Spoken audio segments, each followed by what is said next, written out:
Okay, so I was going to use the living room shoot from the Tuesday 110 class to sort of talk about things to keep in mind when you're shooting. So the shot log was really confusing and none of the numbers really matched up. So that's a problem because for somebody like me, when I went to go back and look at these clips, I didn't shoot it. You guys probably wouldn't remember what you did because it was so long ago. So it's really important that you take really good notes. If you look right here, here are the clips that I could merge. There's some audio that I have no idea what it is. It sounds like it's just people not knowing they're being recorded. This one, I don't know what it is, right? The video, there's a bunch of clips that are just things that are not really shots. So you got to be careful with those things. You guys were asking about if you could see the microphone here. Something about the coronavirus. I'm just going to put my do not disturb on. Okay. Some exterior shots. I think you were trying to set up something. This is a shot that has no label. I'm assuming you wanted it to happen at the beginning. There's a problem with the eye line sort of because Michael, your actor, looks around as if he doesn't have any idea where Max is coming from. So if you thought that Max was going to be coming from this car, then Michael should probably be looking out the window straight or to the right. He looks around. You'll see that.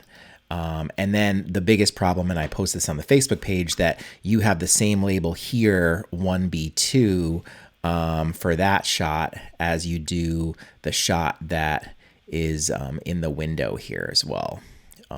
So just be careful about those things. Right. And this actually is 1B1, and you can't have 1B1 and 1B2 be different shots. It would really be another letter. So if we just look at the merge clips, remember merging clips is really important. Don't match them up in your sequence. It gets really confusing that way. You have a bunch of issues here. One, half this scene happens where Max's head's cut off. Now I know that you had intended to take that from another angle, but I think you just forgot. But like all this stuff really is not usable until you get to about here. Even there, his feet are cut off here, which is really weird. Give him some more room, maybe not so much headroom, more room for his feet, or maybe director ask him to sit a different way so he can sort of stay in frame. Okay, that's a problem with 1A. 1C, this is a shot where he comes in and gives his line, but if you notice,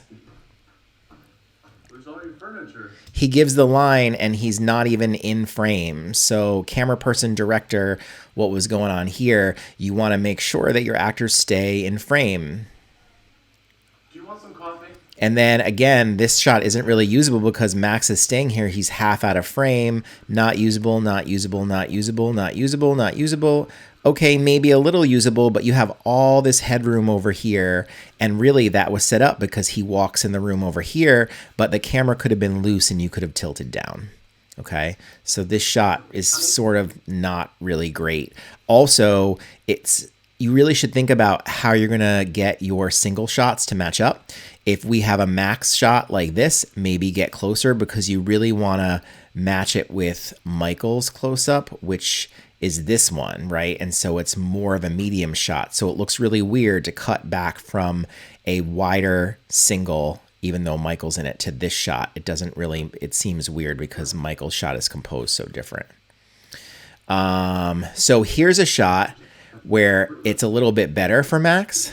But again, you still don't have any coverage of this entrance here. You don't have coverage of this line. So what the script supervisor should do in this point is really look at what is being shot and making sure that you get usable coverage for each line. Okay.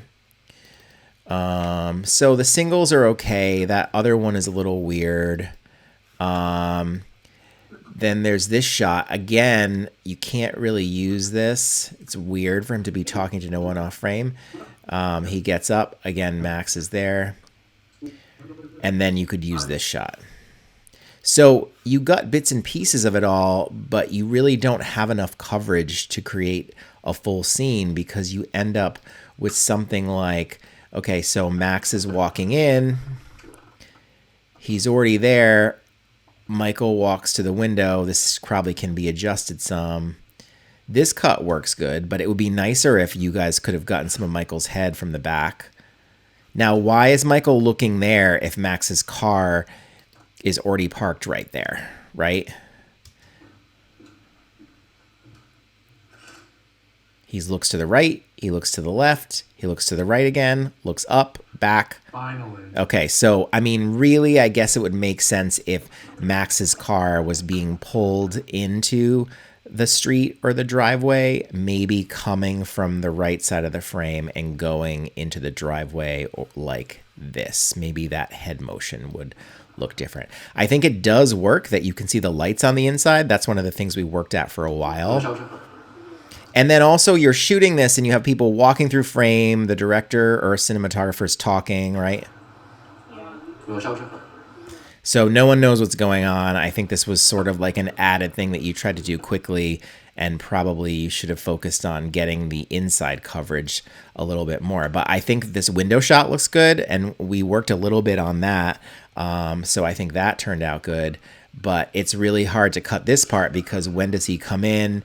And then when he comes in, you don't really have coverage of the where's all your furniture line in any usable shot where he's actually in the frame.